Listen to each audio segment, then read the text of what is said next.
The actress said grief doesn't go away as she talked of her struggle since Kath succumbed to cancer, aged just 58. And Lisa, 45, recalled a spectacular night in late 2012 when she opened a Wembley Arena Strictly Come Dancing show with a samba in Kath's honor.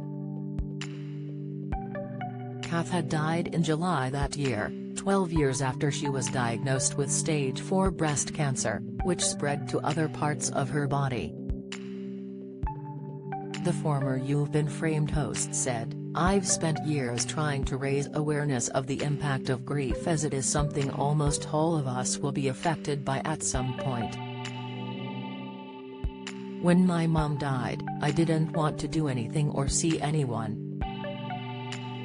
The phone is non-stop, but you don't want to relive it. You feel bad for not texting back, but you just can't face it. I still sometimes feel, am I supposed to be over it? Are people looking at me thinking I'm a fool because I'm still in so much pain? I feel as if I'm being judged because of grief. Fundamentally, it doesn't go away. You learn to live with it, and people around you need to understand that."